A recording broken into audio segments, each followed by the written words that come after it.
যে ব্যক্তি ইচ্ছাকৃতভাবে নামাজ ছেড়ে দেয় তার পরিণতি অত্যন্ত ভয়াবহ। মৃত্যুর পর নামাজ না পড়া মানুষের কবরের আযাব। রাসূলুল্লাহ সাল্লাল্লাহু আলাইহি ওয়াসাল্লাম বলেছেন, কিয়ামতের দিন বান্দার প্রথম হিসাব হবে নামাজের ব্যাপারে। যদি নামাজ ঠিক থাকে তবে তার অন্যান্য আমলও ঠিক হবে, আর যদি নামাজ নষ্ট হয় তবে অন্য সব আমলও নষ্ট হবে। কবরের আযাব সম্পর্কিত হাদিস। নবীজি সাল্লাল্লাহু আলাইহি ওয়াসাল্লাম দুইটি কবরের পাশ দিয়ে যেতে গিয়ে বললেন, এই দুই কবরের অধিবাসীকে আযাব দেওয়া হচ্ছে। তাদের একজন প্রস্রাব করার সময় বাঁচত না, আরেকজন ছিল চগলখোর।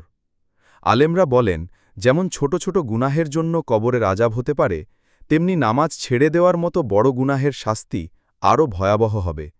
যে ব্যক্তি নামাজকে হালকাভাবে নেয়, আল্লাহ তাকে ১৫টি শাস্তি দেবেন, তার মধ্যে ৩টি শাস্তি কবরের ভেতরেই দেওয়া হবে।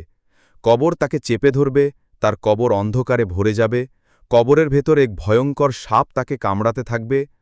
নামাজ ছেড়ে দেওয়া মানুষকে কবরের মধ্যে সংকীর্ণতা, অন্ধকার, ভয়াবহ প্রাণী দ্বারা আযাব দেওয়া হবে।